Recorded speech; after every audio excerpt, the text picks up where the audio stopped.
Beautiful Whistler in British Columbia. It's the venue for the third Viessmann World Cup of the season for bobsleigh and skeleton. And would you take a look at this? We're back at the home of the 2010 Winter Games, and it's season opening weekend. Perfect timing. We had an 18-inch snowfall overnight to make this a winter wonderland. And in the village, the skiers and the snowboarders will wake to a bright blue sky and a foot and a half of fresh powder. Could you ask for anything more? Good morning, everybody. I'm Martin Haven. Sitting alongside me is Olympic champion John Montgomery, back home in Canada, and back, John, at a place I guess has got to be among your favourite racetracks. Definitely among my favorite racetracks. Anytime you can win a race anywhere, it automatically becomes one of the top of your faves, for sure. Well, listen, this is a track that does have a reputation, like Altenburg does, like Lake Placid does. It's not a straightforward track to slide, and of course it has the factor of a lot of speed. So it is a challenge for any slider. Speed's the big deal here to get your brain wrapped around on this fairly short track, but it is steep and deep. And it's not as technically demanding necessarily or tricky as some of the Lake Placid, Altenburg, or it's dangerous for that fact. But people do get spooked by the speed, and sometimes it can squash your face into the ice coming into Thunderbird, the 16th curve on the track, and that can rattle a few folks and they get a little bit panicked. And so coming early into that corner is definitely what you want to do. But you can see here on the video, going through corner 2, you're doing 100K right there. Already after corner 2, no track in the world do you accelerate that quickly. Corner 4 here is going to be the part where you want to set up the entrance to 5 and 6. 6 is definitely a hard steering corner here, and if you can't get off 6, you're going to flop off, bump before 7, and you essentially have no chance at this next little, they call it kink, or a slightly straightaway. Coming into 9, it's the gateway to your speed at the bottom of the track here, and then you're high looping through 11 here into 12, and it's imperative to stay off the entry of 13 right here. If you hit that wall, basically get off, walk it across the line, because you're not going to have your speed through the speed trap right there at the exit of 15, coming into the final corner, corner 16, also known as Thunderbird, and uphill to the finish line.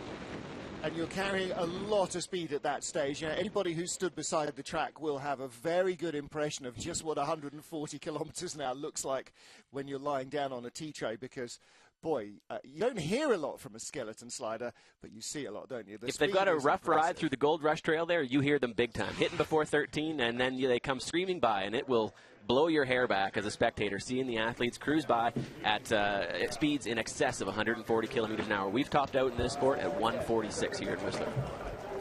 Well, there you can see heat haze from the track. And the condo's just further down the hill from us, covered in snow overnight.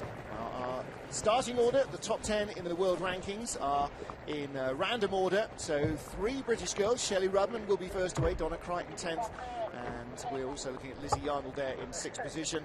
But we also have last year's race winner Melissa Hollingsworth going off 3rd. Field of 22 sleds, so assuming that all of them make it down safely and without crashes, and there have been a couple in training, then 2 will be spectators for the second heat. The British team there for the Intercontinental Cup, that's the group below World Cup, and of course the men's sliders as well, who'll be racing tomorrow afternoon. Ready at the top of the track, first slide. So Kristen Bromley holds the Bromley sled for Shelley Rudman, last year's World Cup champion.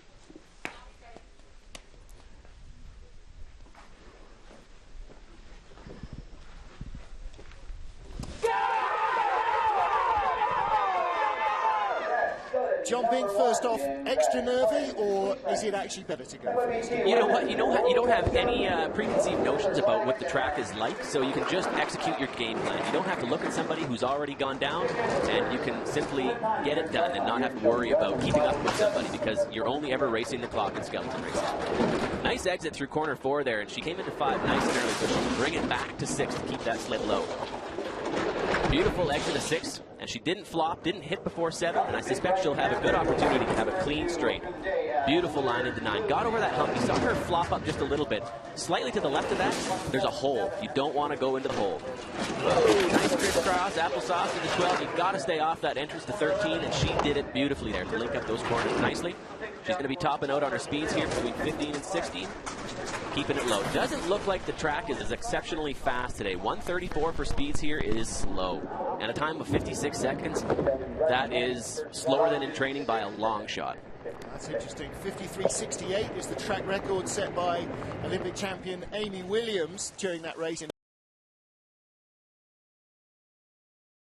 Due to spritz the track this morning, I wonder whether the humidity from the change in the air temperature and the change in the snow has made it look... Oh, it's almost an exercise in futility. I feel bad for these track workers here because nobody wants the athletes to go as fast as the track workers do. They take great pride in grooming the track and making it competitive and fast. And with the dump that we had overnight here, like I said, it's an exercise in futility to try to keep the frost down, to try to keep this thing slick. And they're doing the best they can right now, but it is going to be a slow day. And unfortunately for the athletes, they're not going to get that cock-a-doodle-doo good morning just like they would like to wake up to. But they will be still putting down speeds of 136, which is faster than anywhere else you're really going to get in the world. Next up the top of the track, Katie Eulander. Clear for a second slider. Katie Eulander. 8-year-old Colorado native. Come on, kid. Let's go now. World Cup points leader. Coolest suit on the tour as well, I think. Say she's not exactly understated with the running shoes either. Which station is she from? Where is Katie Eulander from? I think she might have been French. This is the Department of the Obvious. 540 or 504, excuse me, is a quick start. Quick getaway for Katie here. I'm here for Katie Eulander. Last race in Park City, Utah. On the second. And you see an awful lot of the skeleton side, don't you? Because basically that's all that's visible. And the style quite different, Katie.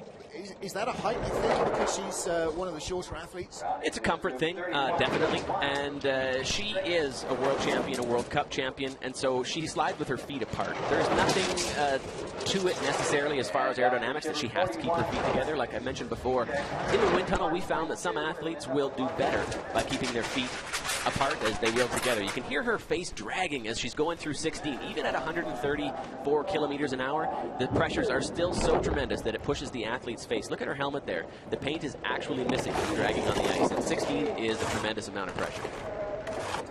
Well, you saw her speed great down at the bottom of the track. She managed to pick up about 5/600ths in Thunderbird, which is exactly what she needed to overhaul Shelley Rubman. She has the lead. Two of our 22 sliders down. What happened to the group? in my mouth, Yeah. What? Oh, how could that happen? Focus is amazing at the start. There she is. The sled and the athlete both being weighed on the weighbridge. And John, this is all, vital part of when you're training is to double check everything. Oh, as you saw in the first race of the season with Frank Rommel in Lake Placid, he was over by a mere 100 grams. And unfortunately for Frank, disqualified. He would have had a really great opportunity to win that race. Canadian faces lining the railings. This is Melissa Hollingsworth, won on this track in February last year. Last penultimate race of the World Cup. Track is cleared for our third slider, Melissa Hollingsworth. All right, now here we go. One of three Canadian athletes to come here in the next three, Melissa, Cassie, and then Sarah. So we'll know where the Canucks stand after the next few athletes. Mel's one of the few athletes that pushes on the opposite side of the sled that she actually has in the groove, which it can be dangerous. She's never really popped the groove, and she manages to handle that. A little bit of a late entry in the corner two here. We'll see if she can stay off that right-hand wall. She does a good job navigating through that corner. Corner 3 at 16.90. She always strikes me as one who has that sort of aerodynamic form almost rigidly. I know that's quite important, but she really does have the heels together look almost all the time. She does. She's got that classic great skeleton form, and she's obviously doing well by it right now, being up 0.2 of a second coming into corner 11 here. Really letting it flow, really letting it go. Not overdriving, definitely. 2.5 kilometers an hour quicker than Shelley Rubman, the first sled down. This is very quick indeed. Massive lead, 136 kilometers an hour almost. That is 84.5 miles an hour. And that will be one of the times that people are going to want to keep up to. Probably setting the benchmark there for the first heat. It's Hollingsworth with victory on this track in last year's World Cup. Obviously coming here feeling fairly confident. And what about that advantage, perhaps, of staying at home and being in North America for the start of the season? Does that give you a little bit of comfort into the season? Oh, for sure. And you've got some familiarity with the track here. This is one of Melissa's home tracks. You've got the food that you like to eat at the grocery store. You've got the TV programs that you can understand on television. All those things lend themselves to having peace of mind, to have confidence. And as we've mentioned before, sliding confidently is the ticket to getting it done on the track because it is such a cerebral sport. Next up, our fourth slider on the ice, Cassie Horesh, making her first World Cup season this year. Sled built by Willi Schneider. And a lot of athletes, and you're particularly in this boat, will choose a sled not because of where it comes from, but because of how it feels. Yeah, and when you've got some comfort with a sled and some ability to navigate it the way that you want and to steer it where you want to go, however that is, then that's something that is going to, be a quiver in your arsenal, I guess, if you will, because you've got to be able to navigate the sled where it's got to go when you want it to go there. And if you can't, switch, get on to the next one. You saw there quite clearly the handles that are used, or the saddle as it's known, the handles used for pushing, but also that's where you clamp your arms on to hold yourself on. You need something to keep you on that sled at the speeds and G-forces we experience. 5:05 getaway, just a couple of hundreds quicker than our leader, Melissa Hollingsworth. We've seen Melissa win this on this track. She's an established star. We've got Cassie now new. Sarah Reed's just hit the gold medal for the first time at the season opener. How much more have you got waiting in the wings here in Canada? There's some depth in our program, and these girls are being pushed daily, weekly, hourly by the girls behind them who want their spots. And you can see Cassie's having a great run here. She's doing very little to achieve the lines that she wants. She's really letting it go, and she's going to be right there on Melissa's heels. She's actually in front of her right now. Just a fraction slower. Let's see how the gap comes down to the line. Oh, it doesn't. It stays up. 55.43. You can see Coach Kelly there was impressed. He even gave it a wow at the end, because anytime you're in front of somebody who's as seasoned and experienced at this track like Melissa Hollingsworth, Cassie's got to be thrilled with that run. 5 more. Kidding. 5:03. Okay. Yeah. Okay, I'll take that. I'll take being in the lead. Bit of a tough load here. She doesn't get her hand on the other side of the saddle like she would have liked. It's a bit of a heavy flop, so don't know that it affected her profoundly. She stayed in the groove and was able to have a really good-looking run there. See where she loads the hands, the arms go down the side, and the thumbs grab onto the saddle, don't they? And you try and tuck your hands under your hips. You're laying in that prone position, trying to keep from chicken winging down the track. You want to keep those elbows in and maintain as aerodynamic a form as possible. Canada 1-2 at the moment, and the Canadian National Championship. This is the third of our Canadian sliders, Sarah Reed. And what a season start she has had. Won the opener in Lake Placid. Third Canadian, third different sled used by a Canadian here. We've got a Davenport, Schneider, and now a Bromley sled. So you can see the differences in the lines that they take. Cassie was virtually motionless. What a great push. Only 200ths off the start record, 4.96. Sarah's going to be pumped about that for sure. That gives her a real opportunity to take the lead over both her teammates. And at the top of the track, that incremental difference you can have in the start, both negative and positive, definitely starts to build or decrease as you go down the track here. You really want to try and get away as quick as possible. And she had a bit of a brush before 7, having to steer a bit harder through the corner to keep it low. 10 of the second up on currently the Cassie Horesh, and you can see in the ice lots of gouge marks from the multiple bobsled crashes in yesterday's training. How much is that going to affect where you're going? Is there a danger of dropping into a tram line and being led offline? You know what? You can sometimes get caught in a crease. You can see that she's losing a little bit of time to Cassie coming across the finish line, but wow, that's some tight racing. 1, 2, 3 for the Canadian girls. They've got to be pleased with that. 55-45 slide between Cassie Horesh, the leader, and Melissa Hollingsworth now. Here's one for the stat men. Have the Canadians swept the podium here before? Never. I don't recall having ever seen a Canadian sweep. We almost did it at the Olympics in 06 with Duff Gibson, Jeff Payne taking the silver, and Paul Bohm just narrowly being edged out by Gregor Staley and taking that 4th place spot. That would have been something for the record books. Wow. Well, there you go. 1, 2, 3 for Canada. And everybody's saying, well, of course, home track advantage. But But for the Canadian program, this isn't your home track. It's a track in Canada that you know, but Calgary's the home track. It's where we're based out of. We still consider Whistler to be a home track. Anytime that you can have any reason to call Whistler home is one that we will gladly accept. So it is one of our home tracks and one that we are intimately familiar with. But as you'll see in the men's race tomorrow, it's not necessarily going to be the Canadian fellas taking it home. It's who can execute on game day and who's really got it all put together. And our Canadian women right now really are firing on all cylinders. All right, let's see what junior world champion Lizzie Yarnold from Sevenoaks in Kent can manage. A bit of a heavy crash in training. Wasn't even so much a crash. I think she took a bit of a knock, and then the pressures pushing her head into the ice. I know that she wasn't feeling good, definitely after that run and yesterday. So I really hope that she has a decent run here, keeps things together, and doesn't suffer any ill effects from the pressures and sliding that we experience in skeleton racing. We talk very glibly about getting back on the horse that threw you, but that is part of the mental strength of the athletes. Is you have to be able to stand up on the top of the track that something you may even really hate and still go fearlessly at it. You do, and you know, sometimes your pride and your brave sense of nature can be detrimental to your health. And in the sport of skeleton racing, I think it's something that we need to be increasingly aware of, is the head injuries that people are suffering. My wife has been out for over a year now from a concussion in Lillehammer. These athletes from the UK team slide quite a bit in Lillehammer at the beginning of the season and can suffer head injuries, and it builds. It's not something that you can get over really quickly. So I'm wondering how she's feeling after that. She did have a pretty good run. Bit of some loopy lines there through 7. Didn't get into 9 like she would have liked to have, and subsequently she's a quarter second back. But Lizzie Arnold is a great athlete, and I think she'll probably be able to fix some of those mistakes on the second run. Hi everyone at home. Hi Gemma now.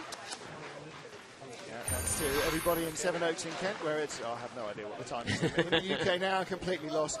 But it seemed to me like a couple of times she was just getting a little toe drag in. I wonder whether that was maybe a confidence thing or just still familiarity with the track. It is, for sure. Tougher to execute when you don't have as many runs here as some of the other girls, but that entrance into 9 there, as you just saw, is going to crush her speed and not allow her to be competitive at the bottom of the track. You have to be on that right-hand side. And as you saw in the men's race at the 2010 games, Martins Dukers on his final descent came in and was a little bit left of where he needed to be, and subsequently didn't maintain his speed through the bottom of the track. Well, here is the girl that holds the start record. Arnie Hubert of Germany. Now, she just heard the ding-dong for the start of the timing, but the timing clock... She's got no 30 seconds up there, and so you can hear the bell. The clock is running, and there it's you go. Reset. Now, does that mean that there was not a green light? 1-2, check 1-2.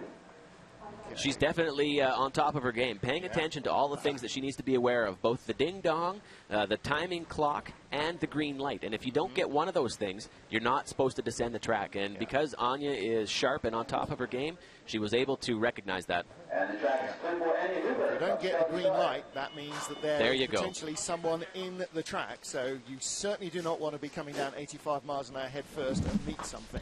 Real sharp move on Anya's part there to recognize that. She finally did get all 3 signs, the ding-dong, the green light, and the 30-second clock. Now she's ready to go. Now, what about the delay? You talk about mental sharpness, and she's certainly got that. Is that actually going to cool her down at all in any way? As somebody who's got it together, as Anya does, to recognize that, isn't going to be bothered by a small glitch, such as what we just saw. 5:01 getaway, same as Lizzie Arnold. Still Sarah Reid, 4:96, electrifying speed. You'll see Donna Creighton approach that and probably be getting into the low 90s, I suspect, on her run. So keep your eyes peeled for that. Now, Anya is very different kind of slider from her teammate Mariette, who gets away with a leisurely pace. But she seems to be yeah, she has sometimes had less than ideal lines descending the track, unlike her teammate Marion Tees, who usually stitches together beautiful lines. But you can see Anya's feet waving a little bit. Looks like she's struggling to achieve the line that she wants. If you notice the difference between the German sliders and some of the other athletes, they all steer just a little bit differently on these German sleds for whatever reason. 135.5 kilometers an hour, 84.3 miles an hour. And one of the things you always notice with Anya, and you can see it on the front of her helmet, there's a little square of black tape right on the chin, is you can always hear her. She drags her head a little bit, doesn't have the same muscle recruitment that it might take to keep her lid off the ice when she's hitting those high Gs, and you can see the damage on the front of her helmet as a result. Hiya. Oh yeah. I'm not sure if that was German for so-so. I think that was the 50-50, wasn't it? Yeah, that's like, whatever. Yeah, you can see that she had substantially messier run than the girls who are at the top of the track, but only a quarter second behind. And sometimes you can see a run that looks that ugly, and it will be well over a second back.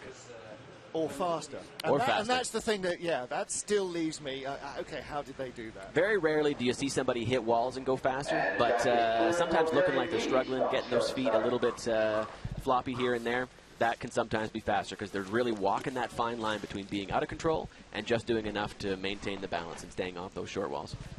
Good view of the helmet there of Germany's Marion Thees. You can see quite clearly the airbrushed alloy wheel on the front on the chin piece.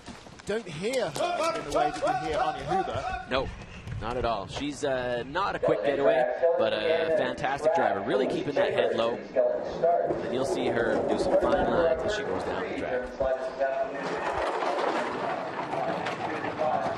Doesn't have the momentum. Most of the girls hitting 64.3 at the top. She was at 63.8. Not one of the tracks that's long enough necessarily for Marion to always catch the other athletes by the bottom.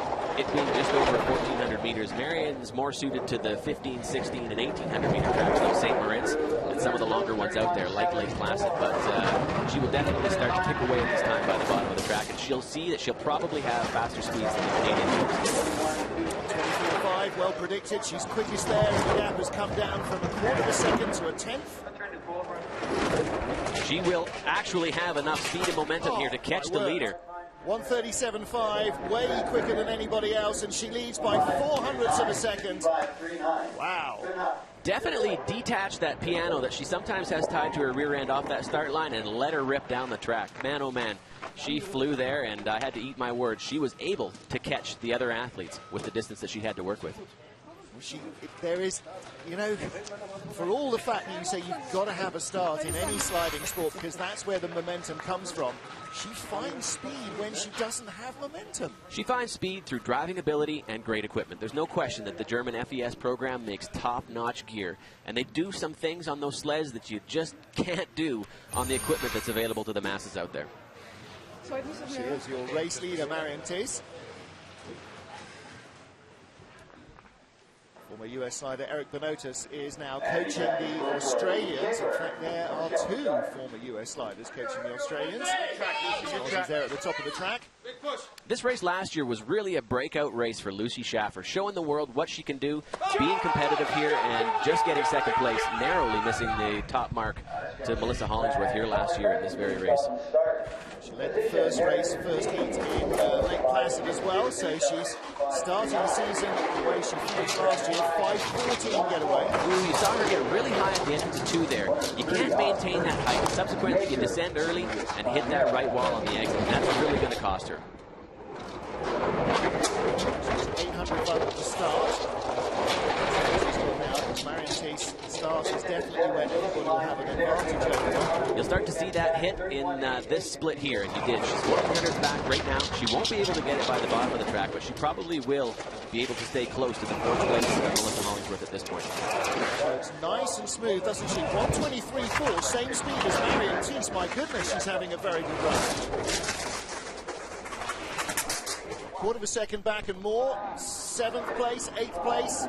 8th place it is, 55.99. But wow, she had some speed down at the bottom there. She did. She had what looked to be a good 6, 7, 8. And coming into 9, that's really where you're able to generate that speed at the speed trap between 11 and 12. But then things sort of fell apart at that point. Some bit of sloppy lines at the bottom, and then when you come into that uphill portion, you really get penalized for anything that is not keeping your runners parallel. See, there's that high line through corner 2. Coming down too early.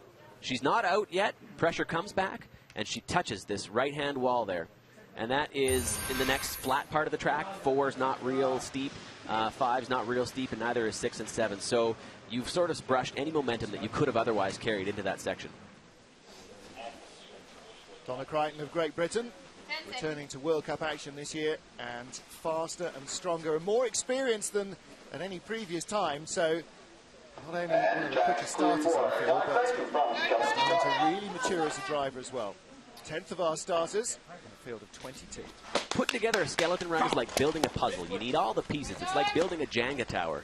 You want to take a block from the bottom and you put it on top, and when you can have a strong start, like Donna's going to undoubtedly do here, you want to build a solid base to keep it all together without flopping over by the bottom of the track.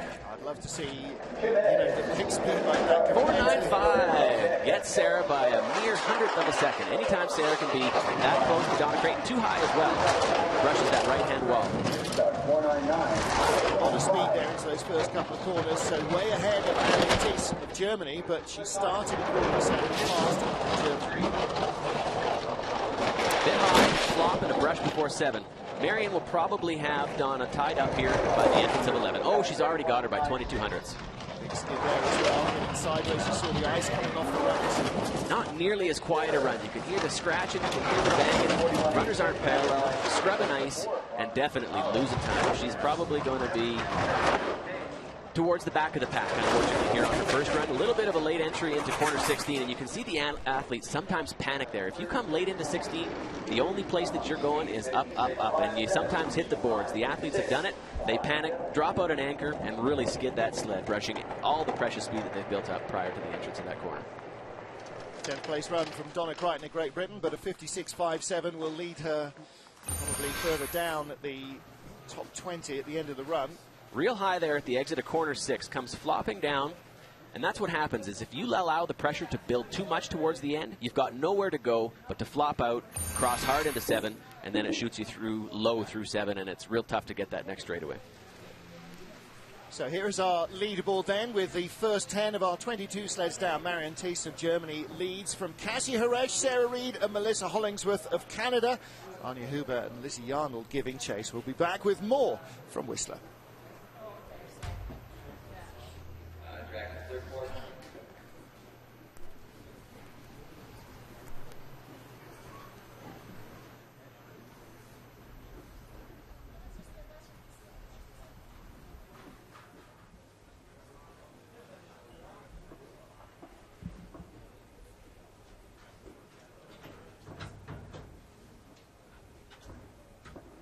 Attention, we're now 2 minutes from start. Kathleen Lorenz on deck at skeleton start.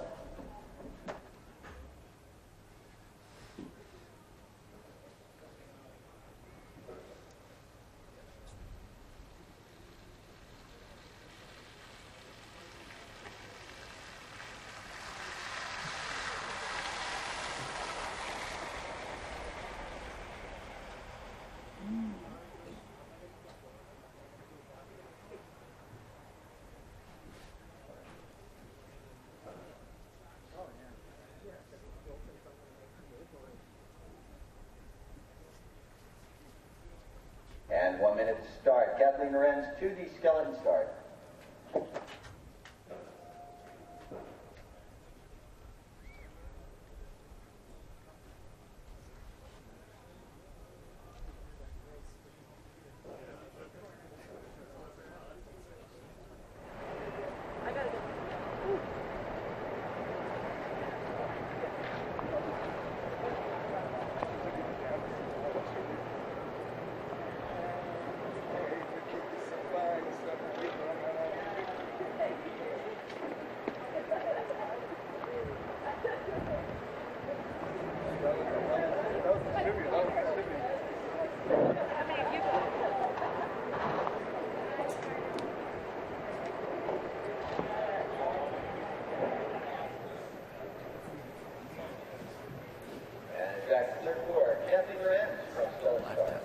We're in the winter wonderland of British Columbia in Canada. Just saw a view of Black Tusk Mountain just outside the town of Whistler. This is the third Women's Skeleton World Cup of the season. Martin Haven and Olympic champion John Montgomery watching Kathleen Lorenz of Germany. And getting away very quickly, but skating over to that wall, John. Yeah, she just missed what we call the bottleneck there. And Kathleen's got a good opportunity to probably have a great race. She dates a Canadian athlete who will probably be able to give her all the coaching that she would have needed this week. Either that or it'll be an incredible distraction and she's going to have a train wreck. Go both ways, I think. Yeah, there's no happy medium, is there? That any way you slice it, it's going to be right up there or right down there. Doesn't look like she's having the greatest run. Early entrance to 7 there, a bit off the wall. You saw the early exit of 2 as well, and a bit off the wall. things that she'll like to clean up for her second run here. Nice early entrance into 11. Nice and low.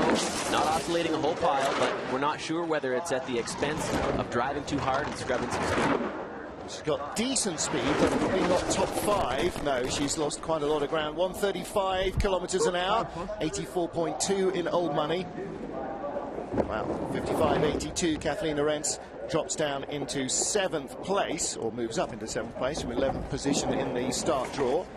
World Cup rookie, she was the Intercontinental Cup champion 2 years ago, which is the lower tier of sliding, and last year split between ICC races and North American Cup, trying to learn a few more of the American tracks. You can see the athletes wiggling back and forth there in the drive line, which keeps the athlete straight until they exit it, and then it shoots her over to that left-hand wall, narrowly avoiding contact at that bottleneck, which would be absolutely devastating to any kind of a decent run you'd want to put together. That's where you then start to think what lunch is, Yeah. because the rest of the run doesn't. Well, it's got to gather your attention though on this track anyway, hasn't it? If you sort of remember the bottleneck and only think about the bottleneck, I can promise you're going to be in a world of hurt. Probably coming out of 4, 6, 7, 11. You really need to maintain that focus and that attention. Janine Flock of Austria, still just 23 years old. Bronze medal in the Junior Worlds a couple of seasons ago. And last year, good strong season in the World Cup. Coached by Olympic silver medalist from the 2002 Games, the first year that the Olympics were reintroduced as a full medal sport into Olympic competition after a 50-year hiatus.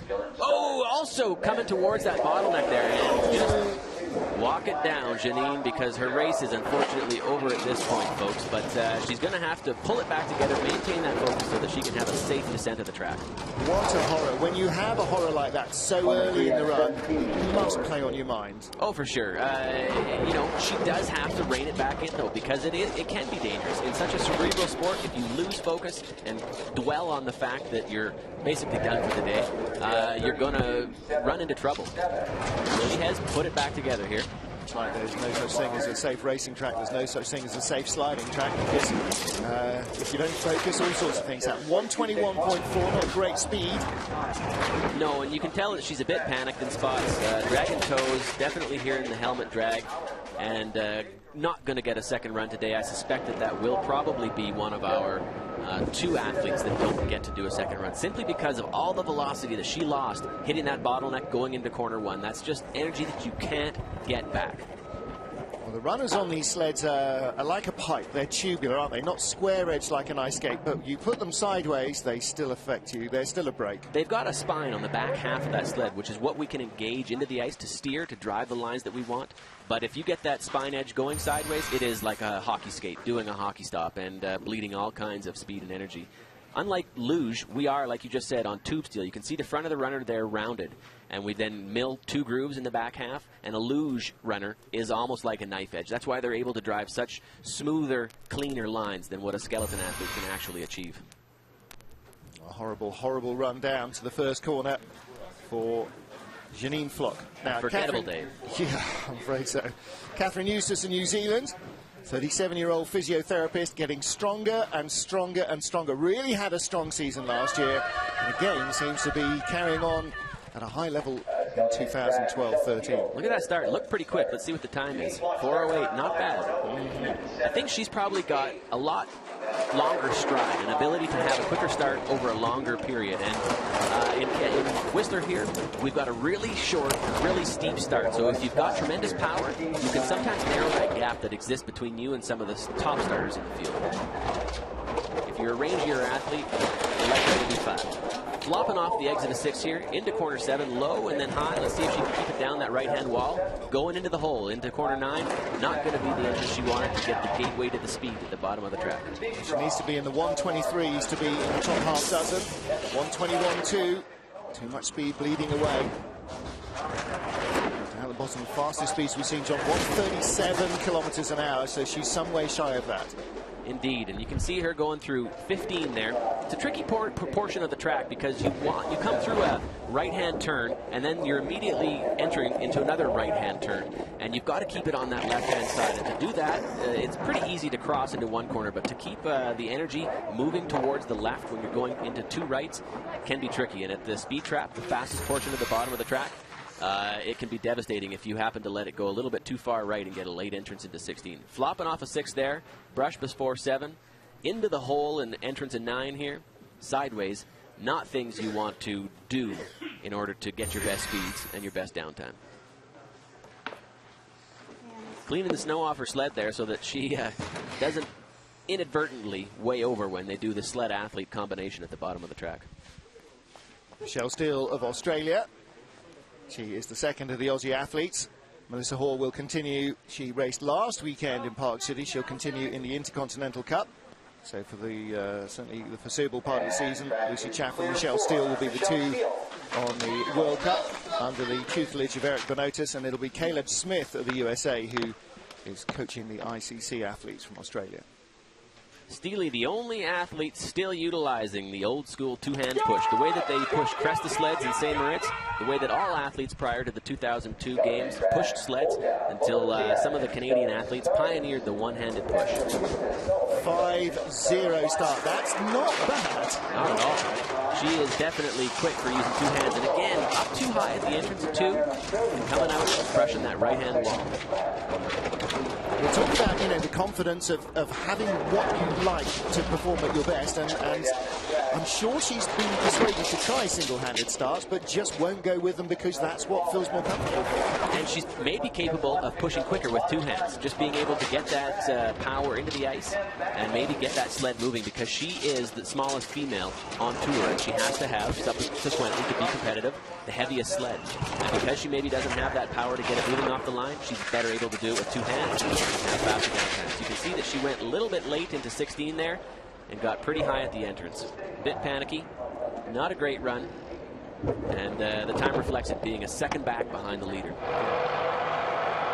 Catherine Eustace 12th, and 11th, Michelle Steele 12th, ahead of Donna Crichton and Janine Flock.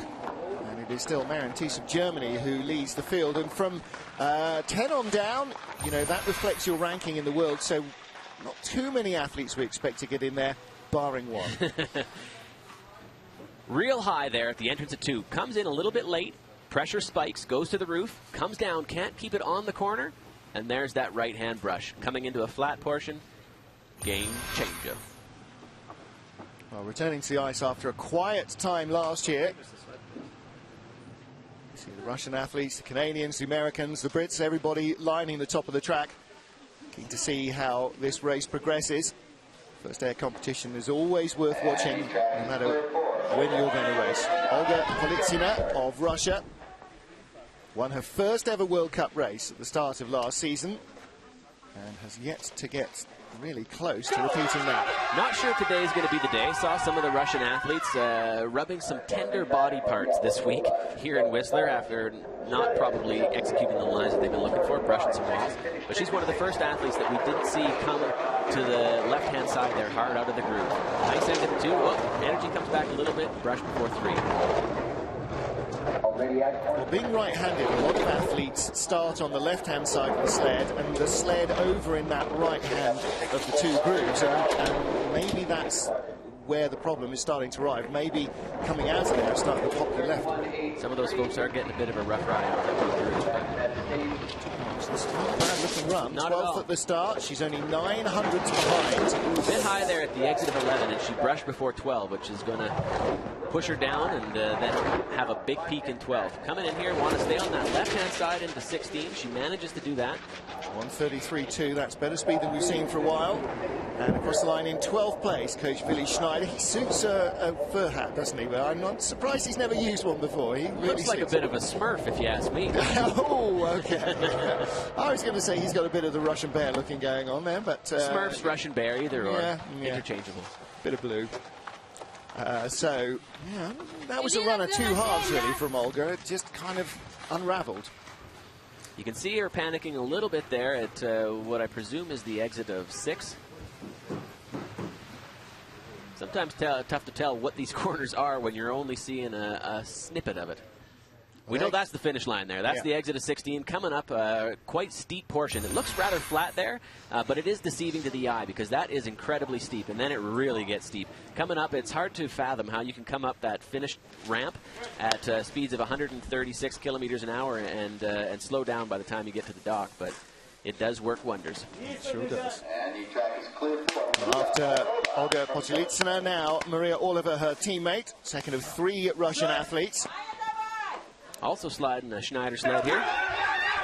Now using the left hand to keep the pressure on that left hand groove. Let's see if she pops out as well. Yeah, they're all starting to drift a little that way. I think she was ready for it. She managed it well, yeah.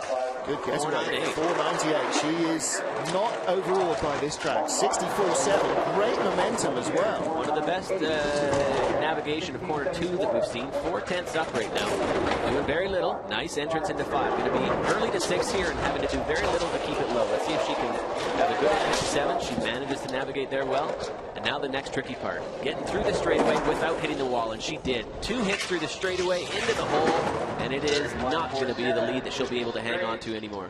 That's a shame. I'd love to see her smile at the bottom if she came off this track in the lead. Still 800ths away. She could be in contention. No speed, though. She was only 120 coming through that speed trap, and she'll be well back right now. 4/10 already.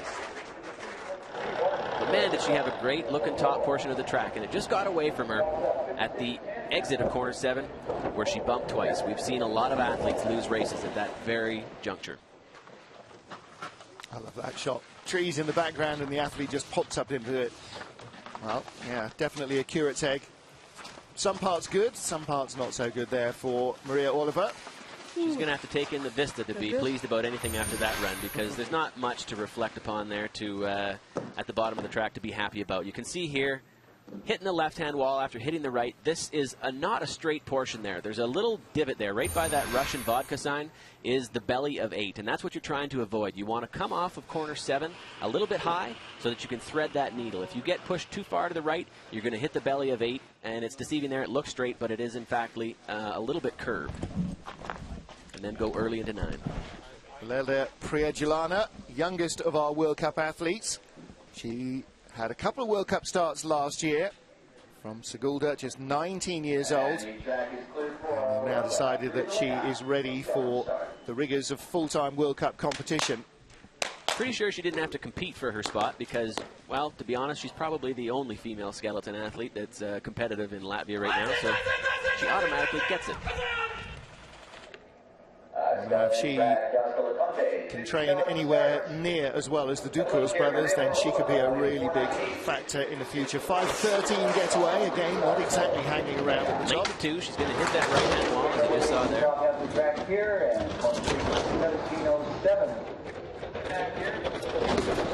Really new to the ice as well. She only started in the winter of 2010, so 2 years in. I think this is probably her first trip to Whistler, and she's making this first race at Whistler look pretty easy. That's a great line to entrance of 9 there. That's exactly what you want to see from the athletes, and what you will see from the athletes who are going to be at the top of the pack in both men's and women's racing here. Well, now, she's not got a lot of speed, and does that mean that she's steering really hard to keep the line? It probably means something like that. She hit the left-hand side there. She didn't have a good navigation of 15. She may be doing some things that we don't always see on camera, steering too hard, skidding the sled slightly, and not maintaining the momentum. In fact, she's bumping her way up to the top. She's barely going to crest this rise. She's got so little pace. In fact, doesn't quite get to the top of the hill. And she started strongly, but to go from 700ths up to a quarter of a second or 4/10 back in one split times. A lot of work going on there. 16 out of 17 athletes. She's going to be watching the clock to see if somebody can slip behind her so that she might be able to get into the second heat. Janine Flock is at the bottom of the standings. At the top is Marion Thies of Germany, ahead of 3 Canadians. Top 4 covered by 1400s. Then a bigger gap back, another 1300s back to Anja Huber in 5th spot. That's Tessa tape. It's a tape from Germany that we use. It really is the only tape that maintains its hold in cold weather, in wet weather, and it's something that athletes spend hundreds of dollars on. It's about $70 a roll, can only be got in Germany, and we use it in spades to cover our sleds, to cover the toe caps on our shoes, and to piece just about everything else together that you can imagine. Strap the body up. Joske Leconte of the Netherlands. Let's see what she can produce. 5:04. That's not a bad start for her as well. Not at all. She's a powerful girl, and her starts are much more competitive than the short starts, like Whistler, like Salt Lake, as opposed to some of the longer ones. Salzburg. 2-7 up. She's starting to extend her advantage over Marion Thies, and will come primarily as a result of good starting over Thies. Real nice entrance into 7 there. She's having a beautiful run. Let's see if she can stay off that right-hand wall going late into 9. Not an ideal line, but I don't know how bad her brush there was in the belly of 8. Just 900s behind. Now, this could be a bit of a surprise, so she could put herself into the top half dozen. She's just dropping out of that. Some way down out of the top 10 now. Ooh, late entrance. You see what I was meaning there by having a late entrance at 16. Really shot to the roof. Didn't panic, though, which was good on her part. She could have really dropped out an anchor, really skidded her sled, and brushed even more speed. 7/10 back isn't the best, but I'm sure for Joske it's something that she'll take. 300s behind Maria Oliver, 400s in front of Catherine Eustace. That's the battle just outside of the top 10. She's 12th.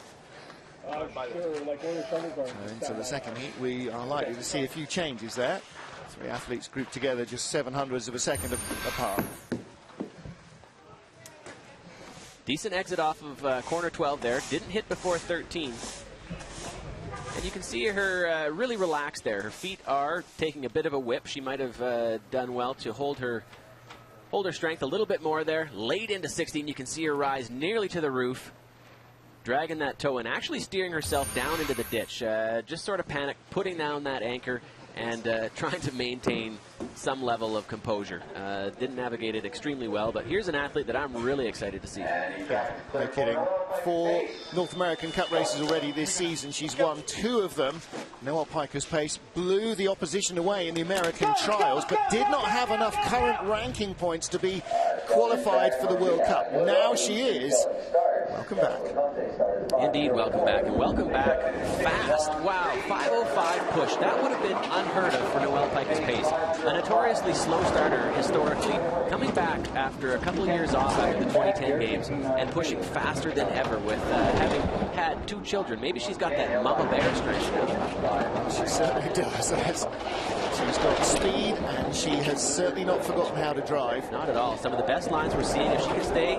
Oh, nice entrance tonight. She is definitely going to have the momentum she needs for the speed at the bottom of the track. If she can maintain good lines like she's got through 11 here. Her lead as well. Nice looking. 122.7, decent speed.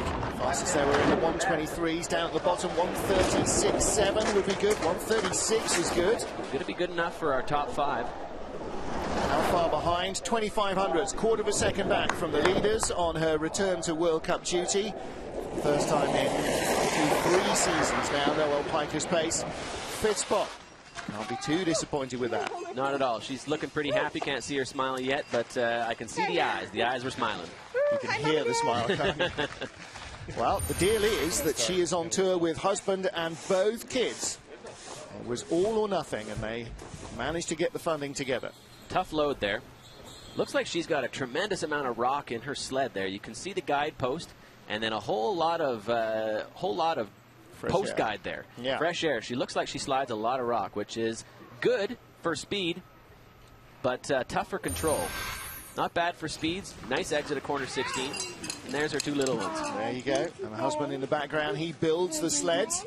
I have to go one more time. Yeah, one more time for Mummy. Explaining the rules of skeleton to the youngsters. There you go. Okay. Well, there's the next generation, that's for sure. Indeed. If they have inherited any of those genes, they will be well worth recruiting.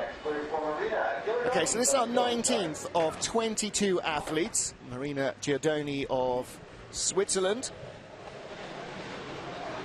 Former bobsled push athlete, so lots of power at the start. She's got good leg turnover speed as well. You'll see her be competitive at the start here with all that strength and power that she's got. But whoa! Squirrely exit of the drive lines and a 4.93, fastest getaway of the day and only 100th off the push record. You're going to see her skid into 2. She's going to bleed most of her momentum and speed here, probably by the exit of corner 6, and it'll be a dead heat. She'll lose these 3/10 lead that she's got here quite shortly. Late to 5, skidding again, late to 6. not a good-looking run. This next split, she will be back already. Well, Mickey Grumberger has moved over from Team GB to coach the Swiss. And he certainly doesn't need to work too much on her conditioning and speed, but it's finding a way of holding that speed down the track. Indeed, it will be teaching her the Jedi ways of driving a skeleton sled that's going to be able to separate herself from the field after those exceptional starts that she's got. The driving, she needs to work on. Again, like Lelda Priejulana of Latvia, over her beginning of her third year on ice. 19th position, 57.17 slide, so she is potentially in the drop zone. Janine Flock was a tenth slower, 1100 slower, is in 20th place. Predelina will be happy that one of her sliding compatriots didn't have as good a run as maybe she would have liked, and will afford the Latvian slider to have a second run here today. Gets pulled really hard. Right there. Just missing the bottleneck. Dragon toes trying to stabilize that sled. Bringing it back to one. I know they're long, straight start grooves, but you can see there, it's kind of hard to lay ice down a hill. Water doesn't freeze when it's going downhill too well, so you do get bumped around a lot. You do. Water does not listen to you. If you yell at it to sit still and stay and settle, it seems to have a mind of its own. It will run downhill. Barbara Hosch of Switzerland, second of our Swiss sliders, needs to find a way into this second heat, and that will be by going quicker than Janine Flock of Austria. Barbara's got a chance here to get a good second run today. Keep those runners straight, link up those exits and entrances, and she will do it. Bit high there at the beginning. A little late to 3. Gets over to 4 nicely. Coming into 5. Nice, she's got some decent lines going here. Oh, a little bit high at the entrance of 6. Probably going to be a little bit sloppy off the 7 there. A bit of scraping at the top. I don't know whether that was chin piece or toes. A bit of both, I think. Some of those pressures. You hear the helmet drag. But Barbara's got some decent lines coming together here. Looks like she can be proud of this run. Staying off the entrance of 13, which is really the most painful spot on the track. If you hit before 13 and the exit of 15, those are the spots where you say, ouch. She's really letting that entrance go there. Nice driving, staying calm, and she will definitely be getting the second round today. She does. 57.16, 100 in front of Marina Giardoni, her teammate. So that's pretty evenly nice between the pair of them, isn't there? And for me to say definitely getting a second run, that's a pretty bold prediction, only doing it by 1/100th of a second. Yep, 1/100th is, that's enough. So she is currently in 19th spot with 1 slider to go. Janine Flock of Austria's wild first run, unfortunately, rules her out of a second heat contention. Little late there. You can see how the pressure builds immediately. She drops that toe to keep that sled low, and as a result, manages to navigate the corner a little bit safer. If she went in straight as an arrow doing nothing, you would have seen her rise much more dramatically, and subsequently when you rise in this world, you've got to fall. And that's what happens in skeleton racing. You raise up when the pressure comes on. As pressure comes off, you descend, and that's what you're trying to navigate, is making those peaks and valleys that much less pronounced. 22nd and final slider of the first heat. It's World Cup number 3 for women's skeleton. Coach Willi Schneider holds the sled for Svetlana Vassilieva. Easy for me to say. Another mum that we've got on tour. There's a number of these athletes who are now mums, and she's a quick starter as well.